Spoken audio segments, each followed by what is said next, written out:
Good morning दोस्तों, welcome to Career English Academy. जैसे कि पिछले क्लास में हम लोग देख चुके थे, जो बिहार बोर्ड 12th इंग्लिश का जो है सिलेबस क्या है, एग्जाम का पैटर्न क्या है, क्वेश्चन कैसे पूछा जाता है, ये सब देख लिया था। और मैं बोला था कि नेक्स्ट क्लास जो होगा उसमें हम लोग ग्रामर से स्टार्ट करेंगे, यानी ग्रामर पढ़ेंगे। और ग्रामर में आप लोगों को मैं सिलेबस में लिखाया था,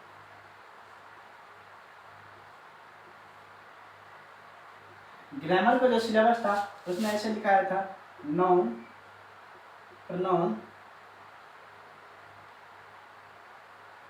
और बहुत सारा लिखाया था। तो मैं बोला था आपको जो इसमें जो है मेनली आप लोग को इससे क्वेश्चन पूछा जाएगा, लेकिन ग्रामर पढ़ने से पहले जैसे जिसका बेसिक कमजोर होगा, जिसको नहीं आता होगा लेटर किसे कहते हैं, वर्ड किसे कहते हैं, अल्फ़ाबेट किसे कहते हैं, सेंटेंस किसे कहते हैं, सेंटेंस में क्या क्या होता है, मतलब सब्जेक्ट क्या होता है, प्रेडिकेट क्या होता है, इस सब के बारे में आज हम लोग पढ़ेंगे। और जो पिछले क्लास नहीं देखा हुआ है वो जरूर देखें, क्योंकि पहले सिलेबस जान लेना, कोई भी एग्जाम की तैयारी करेंगे उससे पहले हमको सिलेबस जानना बहुत ज़रूरी है। तो पहले सिलेबस देख लेते हैं। तो सिलेबस तो पिछला क्लास में ही हम लोग पढ़ा दिए हैं, उस सिलेबस को आप लोग जाके देख लीजिए। और आज हम लोग जो है स्टार्ट करेंगे ग्रामर का बेसिक टर्मिनोलॉजी। तो ग्रामर पढ़ेंगे, तो ग्रामर पढ़ने से पहले ग्रामर समझ लेते हैं, ग्रामर होता क्या है। ग्रामर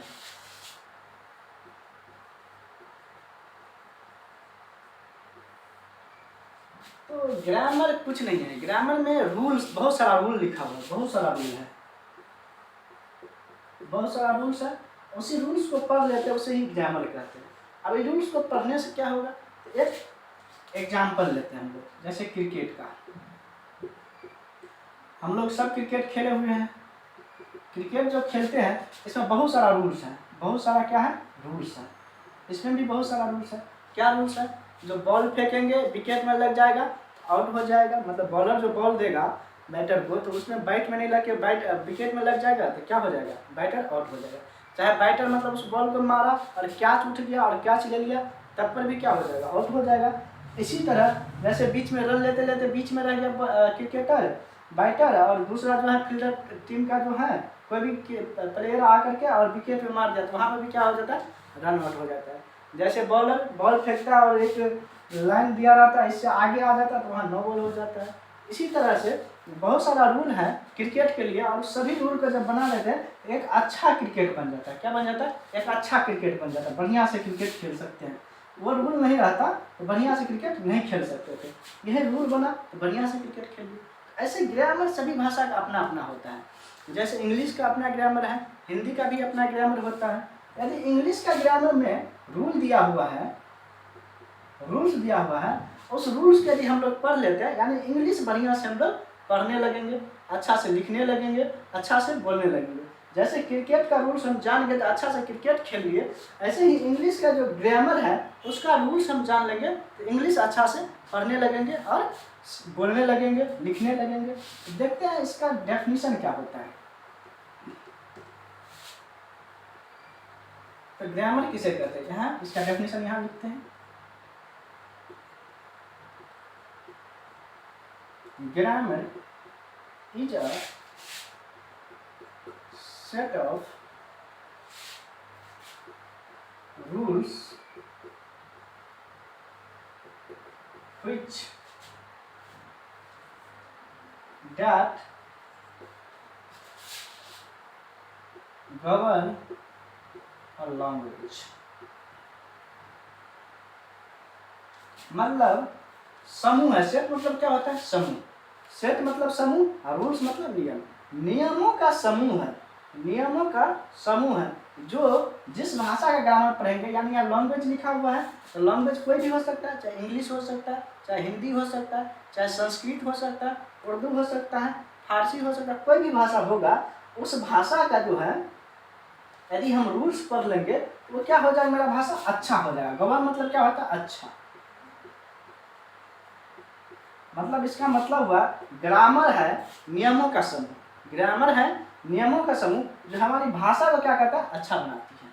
यही हो गया ग्रामर। अब ग्रामर पढ़ेंगे पढ़ लिए तो ग्रामर को समझ लिए। अब इससे आगे जब हम लोग जैसे इंग्लिश बचपन में पढ़ना स्टार्ट किए थे तो सबसे पहले क्या मतलब पढ़े थे? सबसे पहले पढ़े थे ABCD, यही पढ़े थे। इंग्लिश यदि पढ़ना स्टार्ट किए तो सबसे पहले क्या पढ़े? ABCD पढ़े थे। और इस ABCD को क्या बोलते हैं हम लोग? इस ABCD को बोलते हैं letter.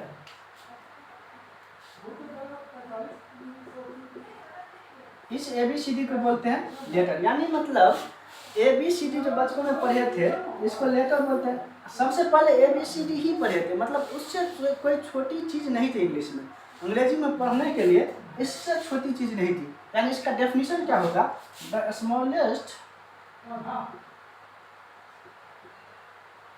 Smallest unit of any language is called letter. The smallest unit of any language is called letter. यानी सबसे छोटी इकाई, भाषा की सबसे छोटी इकाई को हम क्या कहेंगे? लेटर कहेंगे। किसी भी भाषा की बात करेंगे सबसे छोटी इकाई क्या होता है? लेटर ही होता है। जैसे हम हिंदी पढ़ना स्टार्ट किए थे तो अ स्टार्ट किए थे, हर्षित दीर्घ ए ऐ, ये सब क्या किए थे? पढ़े थे। ऐसे ही इंग्लिश से पढ़ना स्टार्ट किए थे, सबसे पहले क्या पढ़े? ABCD, ये सबसे छोटी इकाई, यानी the smallest unit of any language, मतलब इससे छोटी चीज़ कोई नहीं होता उस भाषा की, उसे ही हम क्या कहते हैं? लेटर कहते हैं। इसका एग्जाम्पल क्या होगा? इसका एग्जाम्पल होगा ABCD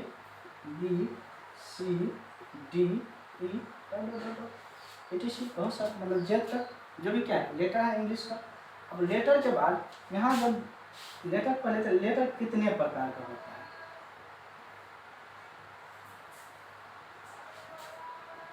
तो बचपन में जब ABCD सीखे थे तो दो तरह का सीखे थे। पहले बड़का ABCD सीखे थे और फिर छोटा वाला ABCD सीखे थे। उसी बड़ा वाला ABCD को हम क्या बोलते हैं? Upper case letter. Upper case letter यानी कैपिटल लेटर, जिसको आप कैपिटल लेटर बोलते हैं या बड़ा वाला लेटर बोलते हैं। जैसे इसके एग्जांपल में क्या होगा? ABCD E, ऐसे है। यहाँ पर छोटका वाला ABCD यानी lower case letter, lower case letter. इसका एग्जांपल क्या होगा? ABCD E, मतलब छोटका ABCD और बड़का ABCD, छोटा वाला ABCD, बड़ा वाला ABCD, कैपिटल लेटर और स्मॉल लेटर। इसी को बोलते हैं इंग्लिश में अपर केस लेटर और लोअर केस लेटर। कभी सामने में आ जाए अपर केस लेटर तो समझ में नहीं आए, ये अपर केस लेटर का मतलब ही क्या होता है? Capital letter. और लोअर केस लेटर का मतलब क्या होता है? Small letter. तो इसको आप प्रवचन की तरह सुनिए नहीं, जैसे आपका मतलब कॉपी और पेन लेकर आप बैठा कीजिए और जो मतलब लिखाते हैं हम बोर्ड पे उसको लिखा कीजिए। स्क्रीनशॉट भी ले सकते हैं। चलिए इससे आगे देखते हैं अब क्या होता है लेटर में।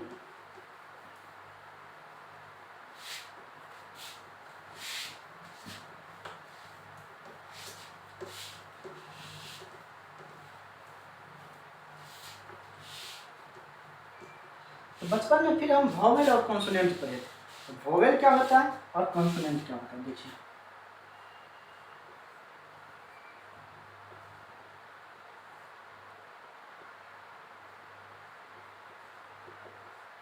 वोवेल, वोवेल कहते हुए ही, वोवेल जब कहेंगे तो वोवेल कहते हुए ही दिमाग में आ जाता है A E I O U, क्योंकि आप लोग 12th में इतना तो जानते ही होंगे। वोवेल कहते हैं मतलब 5 होता है A E I O U।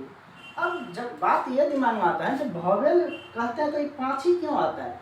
जैसे लेटर तो 26 है, इस 26 लेटर में से, सॉरी लेटर में से सिर्फ 5 ही लेटर वोवेल क्यों है? और बाकी जो बच गया यानी B C D E F और जो भी बच गया, सॉरी ये नहीं होगा, बाकी जो बच गया मतलब 21, 26 में से 5 चल गया, क्या बचा? 21 जो लेटर्स है सब कॉन्सोनेंट है और ये 5 ही सिर्फ वोवेल है। 5 ही वोवेल क्यों है? देखिए इसका मेन जो कारण है, मेन रीजन क्या है? मेन रीजन है बोलने के तौर पे, बोलना क्योंकि इसको तो हम बोलते ही हैं। जैसे बोले ए ई आई ओ यू, देखिए जब ए ई आई ओ यू को बोलेंगे तो मुंह खोल लीजिए ऐसे, ए ई आई ओ यू सब लेटर बोल सकते हैं।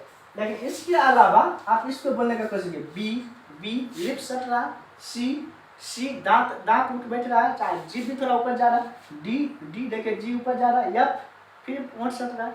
यानी वैसा लेटर जिसका उच्चारण डायरेक्ट कंठ से हो, कंठ के अलावा कोई भी पार्ट ऑफ बॉडी का यूज नहीं हो, उसे हम वॉवेल कहते हैं। यानी जैसे ए ई आई ओ यू को जो बोलेंगे हम लोग, उसमें सिर्फ कंठ का यूज होगा, कंठ के अलावा कोई चीज़ का यूज नहीं होगा। कंठ को बोलते हैं इंग्लिश में वोकल कॉर्ड, वोकल कॉर्ड से जो यूज बोला जाएगा उसे ही हम कहेंगे वॉवेल। और बाकी सब आवाज़ तो सभी कंठ से ही निकलता है, बाकी सब कंठ के अलावा जैसे ओंठ का यूज, टीथ का यूज, टंग यानी जीभ का यूज, इस सब का यूज होगा, तब उसे हम क्या कहेंगे, कॉन्सोनेंट कहेंगे। बात सिंपल सी है। वॉवेल किसे कहेंगे, वैसा लेटर जिसका उच्चारण डायरेक्ट कंठ से हो, कंठ यानी वोकल कॉर्ड से हो। तो कैसे समझेंगे कि कंठ से सिर्फ उच्चारण हो रहा, तो मुंह खोल लेंगे और बोलने का कोशिश करेंगे। जो लेटर मुंह खोल के बोल सकते हैं डायरेक्ट कंठ से उच्चारण होगा उसका। कंठ से उच्चारण के लिए मुंह खोल लेंगे, बोलने का कोशिश करेंगे। जैसे मुंह खोले था sir A E I O you, तो कोई मतलब दूसरे पार्ट ऑफ बॉडी पे बोलने के लिए मतलब प्रेशर नहीं देना पड़ रहा है। लेकिन इसके अलावा जो भी लेटर है सबको बोलने के लिए या तो टंग का, या तो टीथ का, या तो लिप्स का, या तो और कोई भी चीज़ का प्रयोग हो रहा है बोलने के लिए, तो उसे हम क्या कहेंगे, कॉन्सोनेंट कहेंगे। आइए डेफिनेशन पहले लिख लेते हैं।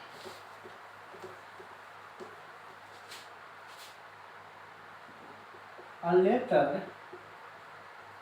which pronounce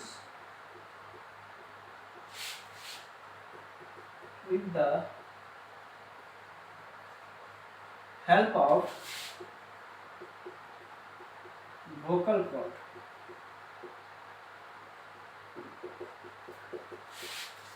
it is called vowel। मतलब क्या लिखे, अक्षर, कैसा अक्षर जो प्रोनाउंस मतलब क्या होता है, उच्चारण। इसका मतलब क्या होता है, उच्चारण, मतलब इसका मतलब होता है उच्चारण करना। वह लेटर जिसका उच्चारण किसके मदद से हो, वोकल कॉर्ड, वोकल कॉर्ड यानी कंठ,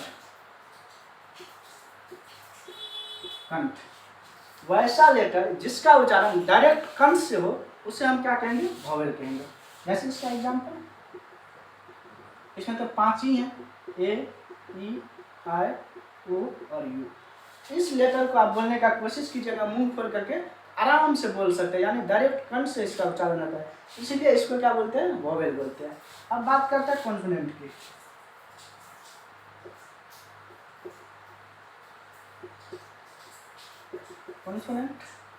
कॉन्सोनेंट भी समझाया गया है, इसका डेफिनेशन देख लेते हैं। और लेटर that ऐसी लाइन लिखते हैं, which pronounce with the help of mouth, teeth, tongue or any part of body,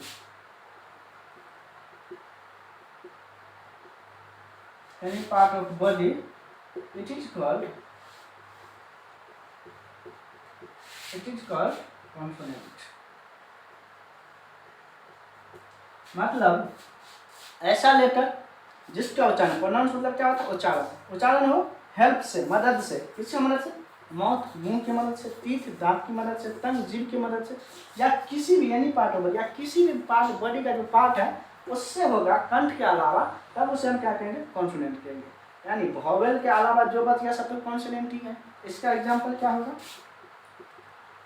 इसका एग्जाम्पल होगा B C D F G H J K L M N P Q R S T V W X Y Z. 1 2 3 4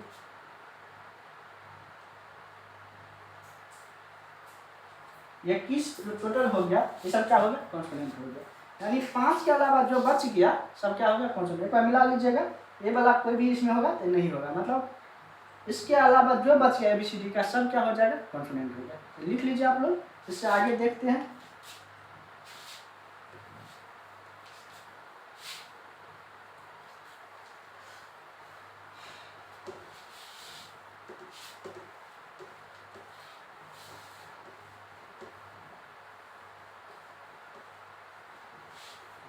अब जब ABCD सीख लिए थे, इसके बाद क्या पढ़े थे, लाइन बाय लाइन पढ़े थे। यहाँ पर भी लाइन बाय लाइन पढ़ेंगे। ABCD सीखने के बाद पढ़े थे क्या, आपको क्या चीज़ पढ़े थे, तब आया था बुक एक और इसमें चित्र छपा हुआ रहता था, A for apple, B for ball, C for cat, D for dog, यही सब पढ़े थे। उस जो A फॉर एप्पल को पूरा को एक साथ को क्या कहते हैं, उसको वर्ड कहते हैं। वर्ड यानी शब्द। अब इसको शब्द कहते हैं। यहाँ पर देखेंगे हम लोग, तो यहाँ पे A भी है, P भी है, P भी है, L भी है, E भी है। ये सब जो है ये तो सब लेटर ही है अलग अलग। यानी इसको A को अलग लिख देंगे तो क्या है, लेटर ही है। P को भी अलग लिख देंगे तो क्या है, लेटर ही है। फिर यहाँ जो L है, L को भी लिख देंगे क्या है, लेटर है। E को भी लिख देंगे क्या है, लेटर है। यानी लेटर तो है, यानी हम देख रहे हैं शब्द में तो सब लेटर ही है, लेकिन सबको क्या किया है, एक साथ कर दिया। क्या कर दिया, एक साथ, यानी लेटर का समूह है। इसका कहने का मतलब यह हुआ समूह है, क्या चीज़ का, लेटर का। लेटर का समूह है, इसका मतलब हम समूह बना देंगे लेटर का तो वर्ड कहलाएगा, नहीं, सिर्फ समूह बनाने से नहीं होगा, समूह के साथ साथ उसका अर्थ भी निकलना चाहिए, तभी वह क्या कहलाएगा, शब्द कहलाएगा। जैसे इसी एप्पल को हम ऐसे लिख देते हैं, इसे एप्पल को लिख देते हैं, ई लिख देते हैं, पी लिख देते हैं, एल लिख देते हैं, फिर पी लिख देते हैं, फिर ए लिख देते हैं।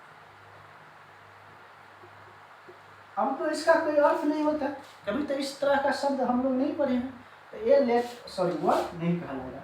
मतलब समूह के साथ साथ उसका अर्थ भी निकालना चाहिए। जैसे एप्पल का मतलब क्या होता है, सेब होता है, तो मतलब समूह तो लेटर का हो, लेकिन उसके साथ साथ उसका अर्थ निकलना चाहिए। आइए इसका डेफिनेशन लिख लेते हैं वर्ड का। समझ लिए हम लोग वर्ड किसे कहते हैं, यानी शब्द।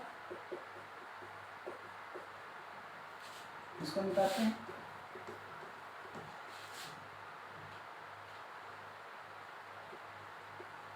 A systematic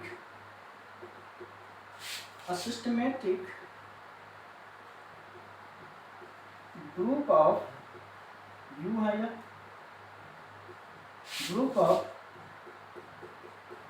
letters which gives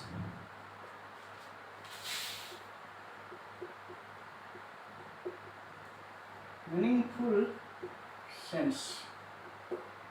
It is called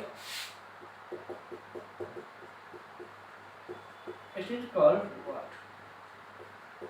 मतलब देखिए, सिस्टमेटिक, सिस्टम में यानी क्रम में, सिस्टमेटिक ग्रुप ऑफ लेटर्स, मतलब लेटर का तो समूह हो, लेटर मतलब अक्षर, अक्षर का तो ग्रुप मतलब समूह, अक्षर का तो समूह हो, लेकिन कैसा, सिस्टम में, और जो कि कुछ गिफ्ट, जो देता, गिफ्ट मतलब क्या था, देता, देना, जो देता है क्या, मीनिंगफुल, मीनिंगफुल मतलब अर्थपूर्ण, अर्थ, मतलब ऐसा ग्रुप ऑफ लेटर, जैसे लिखे यहाँ पर क्रिकेट, तो यहाँ पर 1 2 3 4 5 6 7 लेटर का ग्रुप है, लेकिन इस ऐसा क्रम में है, ऐसा सिस्टम में है जिसका अर्थ क्या होता है, क्रिकेट होता है। क्या होता है, क्रिकेट होता है। तो मतलब वर्ड उसे ही कहेंगे जो ग्रुप ऑफ लेटर के साथ साथ उसका मीनिंग निकलता होगा, उसे हम क्या कहेंगे, वर्ड कहेंगे।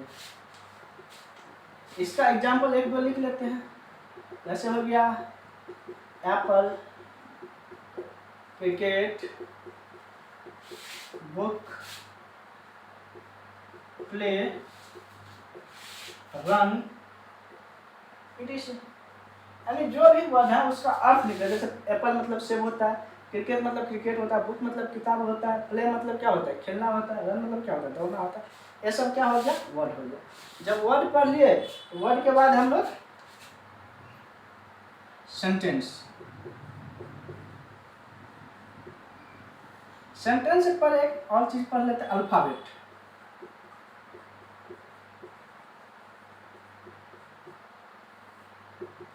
अल्फाबेट यानी वर्णमाला। वर्णमाला या अक्षरमाला भी बोल सकते हैं। देखिए अब आप लोग अभी रहते सामने ये जरूर पूछते हैं जो इंग्लिश में कितने अल्फ़ाबेट होते हैं। आप लोग बोलते हैं क्या चीज़ 26, ज़्यादातर स्टूडेंट 26 बोलते, कोई 5 बोलता, कोई 19 बोलता, कोई 21 बोलता, कोई 1 भी बोल सकता था। तो मतलब अब बात रह गई कि इंग्लिश में कितने अल्फ़ाबेट होते हैं। तो अभी भी आप लोग के दिमाग में चल रहा है सर कितने होते हैं, 26 ही तो होते हैं। 26 नहीं होते।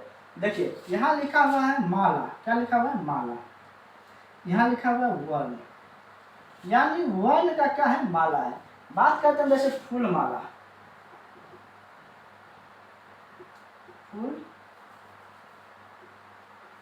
फूल माला, तो फूल माला की जब बात करेंगे यहाँ माला है, यहाँ क्या है फूल है।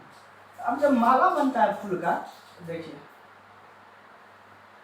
मान लेते हैं ये फूल है और ये धागा है, 1 2 3 4 5 6 7, 7 फूल का माला बना है। अब इस माला को हम क्या कहेंगे 7 माला है, बोलेंगे 1 माला है। माला कितना होगा 1 माला, 1 माला हो। ऐसे ही यहाँ लिखा हुआ वर्ण माला, वर्ण माला यानी वर्ण जितना, वर्ण मतलब लेटर, लेटर को हिंदी में क्या कहते हैं वर्ण कहते हैं या अक्षर कहते हैं।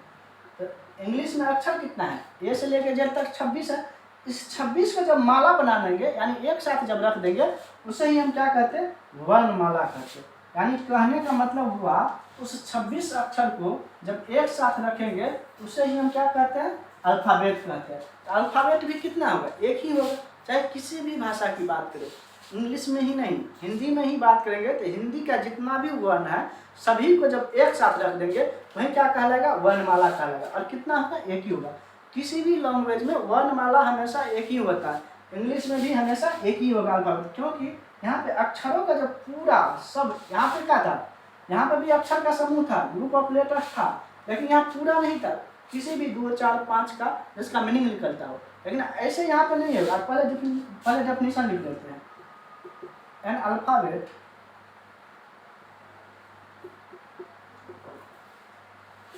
alphabet is the collection of all the letters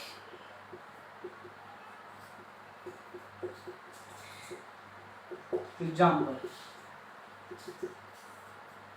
A B C D E F G X Y Z। देखिए यहाँ पे ग्रुप ऑफ लेटर्स था, लेकिन ग्रुप ऑफ लेटर्स कितना 1 2 3 4 5 6 7 8, यहाँ 4 है, मतलब 2 4 5 रहता है और उसका अर्थ निकल जाएगा तो वो क्या कहलाएगा वर्ड कहलाएगा। लेकिन यहाँ पर क्या है collection of all the letters, यानी इंग्लिश में जो 26 अक्षर है उसका सभी को एक साथ जब लिख देंगे उसे ही हम क्या कहते हैं अल्फ़ाबेट कहते हैं। मतलब ए से लेकर के जेड तक, इसमें से कोई भी एक भी लेटर जैसे एफ हटा देंगे तो यह अल्फ़ाबेट नहीं कहलाएगा।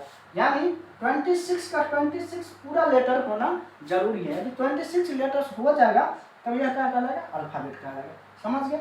यहाँ पर ग्रुप ऑफ लेटर्स है, यहाँ पर collection of all the letters, मतलब सभी जितना भी है सब 26 का 26 तब कहलाएगा क्या चीज़ अल्फ़ाबेट।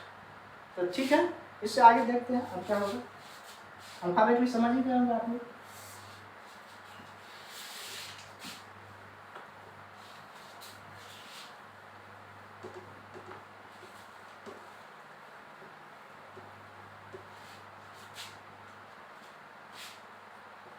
अब इसके बाद सेंटेंस, सेंटेंस यानी वाक्य।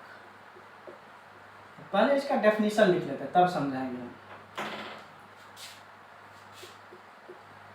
A systematic group of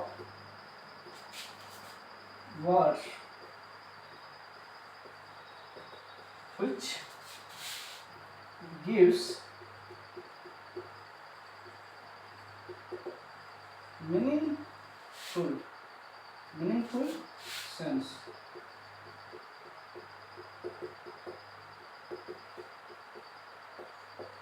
It is called sentence. देखिए सेम डेफिनेशन लिखे थे वहाँ, क्या चीज़ का? वर्ड का, यानी वर्ड। ये पहले होता है लेटर,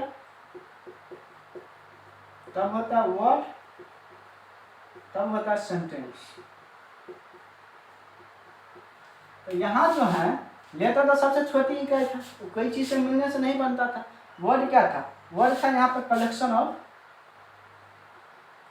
यहाँ पे क्या था? Group of letters.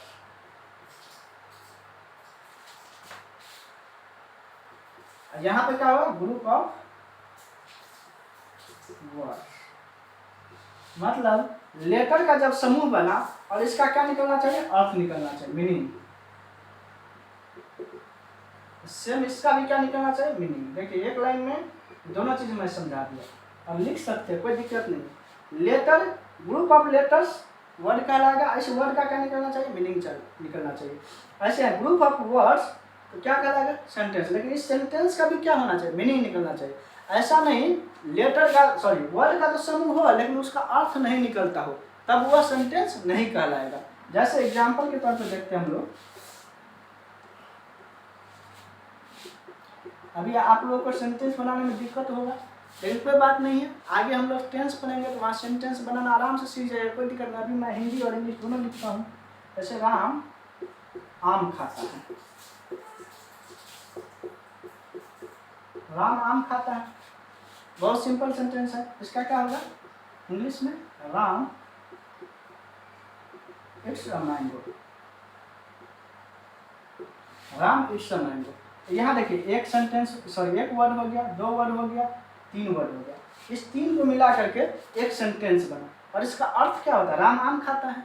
यदि इसी को मैं ऐसे लिख दूँ उल्टा पुल्टा, मैंगो राम इट्स, इसका कोई अर्थ नहीं निकला, इसका अर्थ नहीं निकला तो ये सेंटेंस नहीं कहलाएगा, लेकिन यह सेंटेंस कहलाएगा। मतलब कलेक्शन ऑफ वर्ड्स तो हो, वर्डों का, शब्दों का तो समूह हो, लेकिन उसका अर्थ भी निकलना जरूरी है। यहाँ अर्थ नहीं निकल रहा है तो ये सब, सॉरी, सेंटेंस नहीं कहलाएगा। चलिए सेंटेंस भी समझ गए। अब देखते हैं सेंटेंस में होता क्या क्या चीज़ है।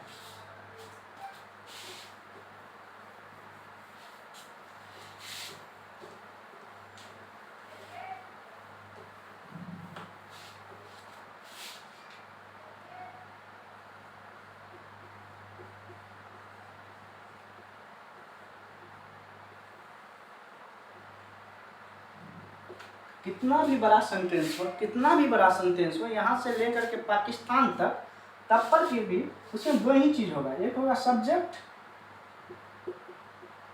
और एक होगा प्रेडिकेट।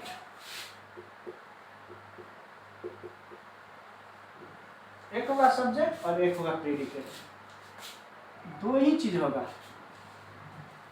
एक सब्जेक्ट और एक प्रेडिकेट। चाहे कितना भी बड़ा सेंटेंस हो, दो ही चीज होगा, एक सब्जेक्ट और एक प्रेडिकेट। तो देखते हैं हम पहले सब्जेक्ट क्या होता है, इसको देखते हैं। पहले दोनों को समझ लेते हैं, सब्जेक्ट और प्रेडिकेट को, फिर एग्जांपल से भी समझाऊंगा। सब्जेक्ट पहले डेफिनेशन ही देख लेते हैं। अ पर्सन, थिंग और an activity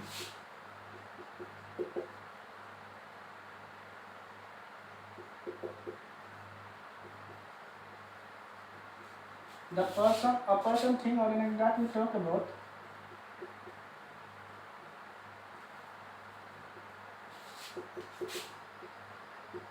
in a sentence is called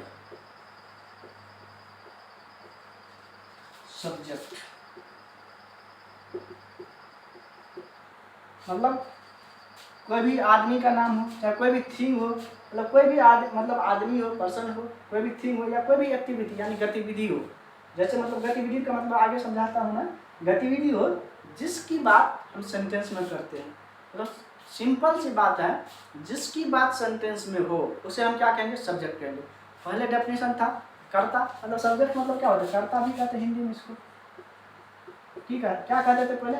जो काम करे उसे कर्ता कहते हैं। लेकिन सिर्फ वो सेंटेंस कहने से सब्जेक्ट का जो है रिक्वायरमेंट फुलफिल नहीं होता था। वैसे मैं यहाँ लिखता हूँ एग्जाम्पल, राम आम खाता है, Ram it's a mango. Example के लिए Ram it's a mango, Ram आम खाता है। तो राम आम खाता है, तो यहाँ पर काम क्या हो रहा है? खाने का। खाने का काम कौन कर रहा है? राम। तो राम कर रहा है, तो यहाँ सब्जेक्ट राम हो गया, तो सब्जेक्ट हो गया। लेकिन एक डेफिनेशन और लिखते हैं, जैसे राम खुश है, राम इज हैप्पी। राम खुश है, राम इज हैप्पी। तो यहाँ पे काम नहीं हो रहा है। जैसे राम खुश है, तो इसमें काम क्या है? खुश है, इसमें कोई काम ही नहीं। तो यहाँ पे कैसे बोल सकते हैं? जो काम करता है उसे हम सब्जेक्ट कहते हैं। तो यहाँ पे एक डेफिनेशन निकल के आया, सेंटेंस में जिसके बारे में बात करेंगे वही क्या कहलाएगा? सब्जेक्ट कहलाएगा। यहाँ खुश है, तो कौन खुश है? राम। मतलब राम के बारे में बात हो रहा है, क्या चीज? राम खुश है, तो यहाँ पे ये क्या हो गया? सब्जेक्ट। सिंपल सी बात है, ये कहेंगे जिसके बारे में सब्जेक्ट में बात किया जाए वही क्या होगा? सब्जेक्ट होगा। कोई भी सेंटेंस है, यहाँ लिखे दौड़ना, दौड़ना स्वास्थ्य के लिए लाभदायक है।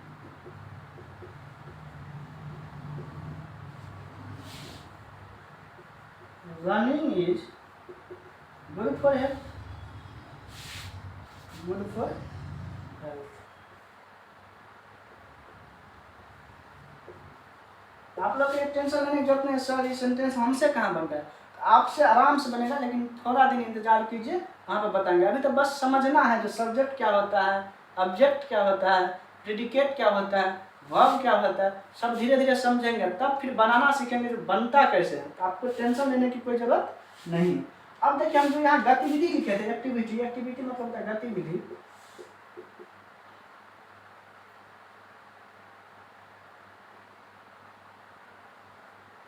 गतिविधि, तो यहाँ पे जो है रनिंग तो लिखे, अब तो नहीं कोई पर्सन है, नहीं कोई वस्तु है। अब रनिंग तो कुछ ऐसा है नहीं, तो वही क्या हुआ? गतिविधि हुआ। तो इसके लिए मतलब यहाँ पे हो रहा है क्या चीज स्वास्थ्य के लिए ठीक है? तो दौड़ना, ये भी क्या हो गया? सब्जेक्ट हो गया।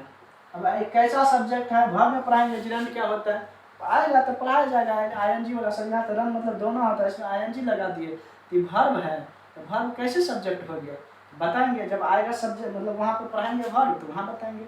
सब कुछ एक साथ नहीं पढ़ाया जा सकता, लेकिन सब चैप्टर लगभग एक दूसरे से रिलेटेड है, लेकिन इंतजार करना पड़ेगा। इंतजार की जगह तो धीरे धीरे क्या होगा? सब समझ आएगा। अभी बस इतना समझना है कि सब्जेक्ट किसे कहते हैं।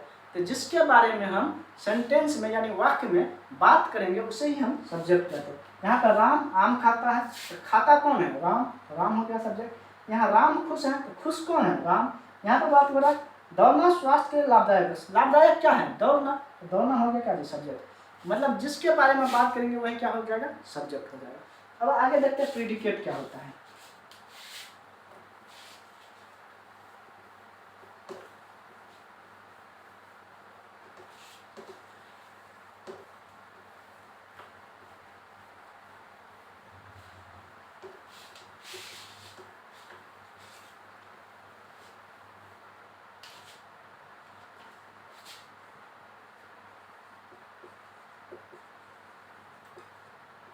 प्रीडिकेट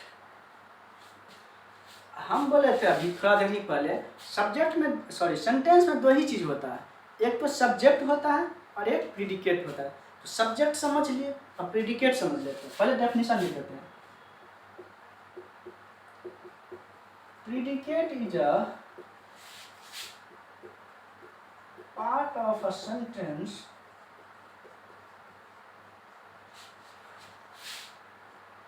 which tells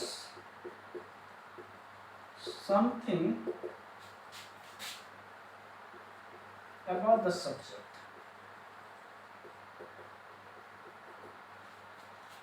हमारा प्रीडिकेट जो है सेंटेंस का एक पार्ट है, क्योंकि सेंटेंस में दो चीज होता है, एक सब्जेक्ट और प्रीडिकेट। तो प्रीडिकेट भी क्या है? सेंटेंस का एक भाग है, जो कि कहता है, क्या कहता है? सब्जेक्ट के बारे में।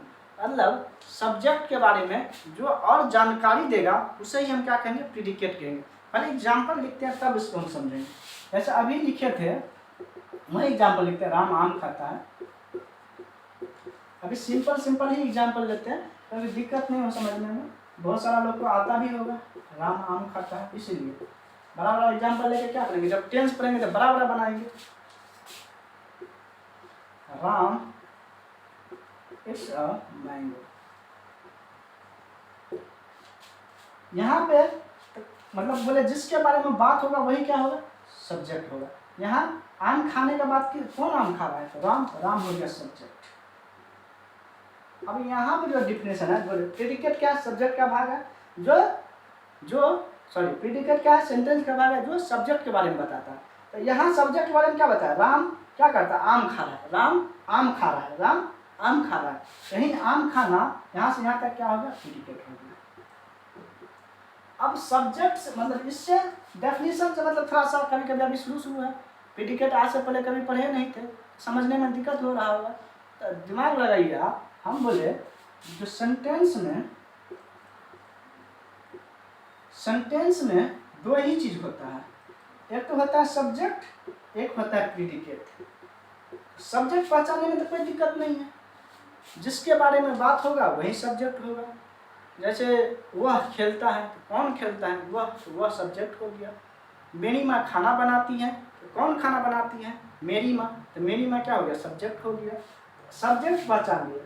और जब कोई भी चीज़ में, जैसे आपके रूम में दो ही आदमी हैं, आप और आपके रूम में, तो आप नहीं रहते हैं तो आपके रूम में कौन रहेगा, आपका रूम में ठीक रहेगा। ऐसे ही सब्जेक्ट, यहाँ जो सेंटेंस है, इस सेंटेंस में जब हम सब्जेक्ट पहचान लिए तो सब्जेक्ट के अलावा जो कुछ बच गया सब क्या होता है, प्रेडिकेट होता है। मतलब सब्जेक्ट पहचान लेंगे और सब्जेक्ट को छोड़ के सेंटेंस में जितना बड़ा भी हो सब बच गया, सब क्या हो जाएगा, प्रेडिकेट हो जाएगा। समझ गए? चलिए आगे बढ़ते हैं।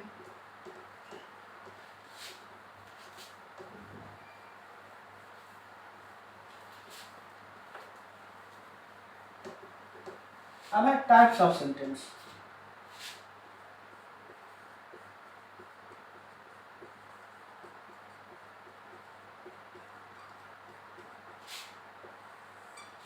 हिंदी नहीं लिख रहे हैं लेकिन हम हिंदी बोल देते हैं, जिसको कभी भी मतलब हिंदी भी लिखना हो, जैसे टाइप्स ऑफ सेंटेंस, तो क्या होगा, वाक्य का प्रकार, कोई दिक्कत नहीं है। अब इंग्लिश पढ़ रहे हैं, हिंदी का कोई काम नहीं है, अब ये लिख ही देंगे वाक्य का प्रकार।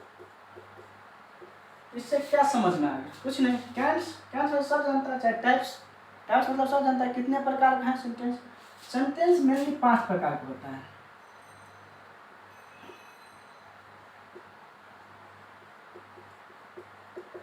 असर्टिव सेंटेंस, दूसरा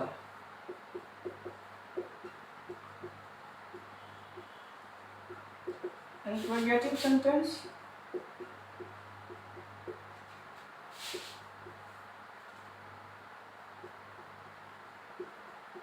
imperative sentence,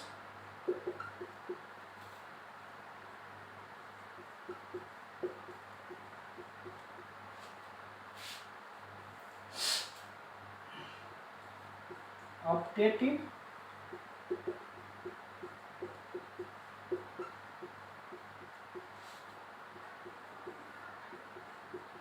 पांचवा एक्सक्लामेटरी।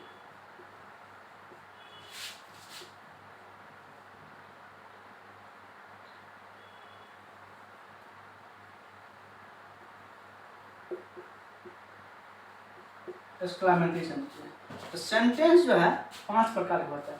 फिर इसमें जो है इसका 2 भाग होता है, affirmative sentence, negative sentence.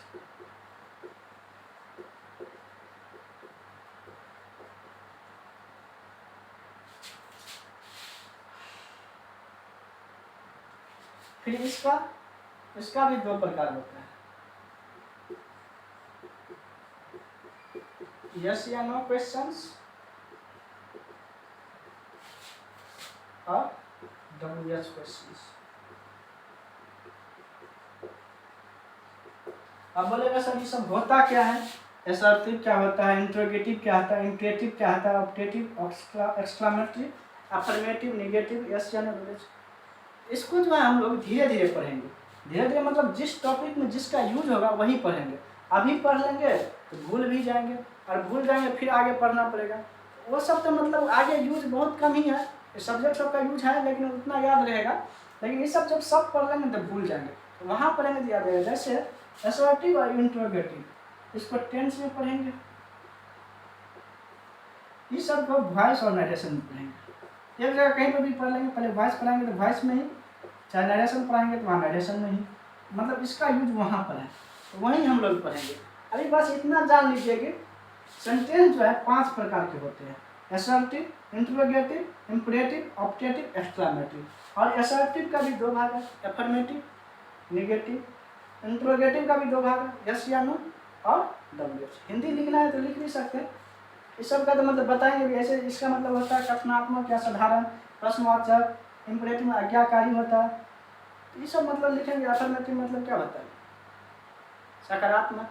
Negative मतलब क्या होता है, नकारात्मक। वहाँ पढ़ेंगे तो हिंदी बोल देंगे, लेकिन हिंदी का कोई काम नहीं है। आप लोग मतलब कोई भी जैसे इंग्लिश पढ़े तो उसमें हिंदी के मतलब जैसे यहाँ तुम कथनात्मक बात बोल ही दिए तो उससे क्या समझ में आएगा, कुछ समझ में नहीं आएगा। लेकिन इसको हम समझा देंगे अभी क्या होता है, आराम से समझ में आ जाएगा। तो जहाँ इसका यूज है वहाँ हम पढ़ाएंगे, उसको हम टेंस में पढ़ाएंगे। टेंस में देखेंगे होगा तो इसको भी टेंस में ही पढ़ा देंगे। क्या कि टेंस खत्म करते हैं वॉइस या नरेशन पढ़ाएंगे, एक साथ ही पढ़ा देंगे। मतलब बस समझाना है, पढ़ाना कैसे में बस समझाना है। पहचानने के लिए असर्टिव कैसे पहचानेंगे, इंट्रोगेटिव कैसे पहचानेंगे, इंपरेटिव कैसे पहचानेंगे, तो वहाँ पे हम सिखाएंगे। आज के लिए इतना ही। अब जो है अगले क्लास से नॉन से स्टार्ट करेंगे, यानी कल से नेक्स्ट क्लास से नॉन से स्टार्ट करेंगे। आज ये बेसिक सब हो गया, अब कल से नॉन से पढ़ेंगे। नॉन में भी जितना बेसिक, कैसे मतलब नॉन क्या होता है, नॉन का कितने प्रकार होता है, कैसे पहचाना जाता है, कल सब मतलब इसको देखेंगे। मतलब शुरू से लेकर के मतलब 0 लेवल से लेकर के हाई लेवल तक पढ़ाएंगे। तो आज के लिए इतना ही। और यदि वीडियो समझ में आया हो, अच्छा लगा हो, तो लाइक, कमेंट और शेयर जरूर कीजिएगा। और मतलब वीडियो नहीं, चैनल को सब्सक्राइब जरूर कीजिएगा। थैंक यू, धन्यवाद। आज के लिए इतना ही।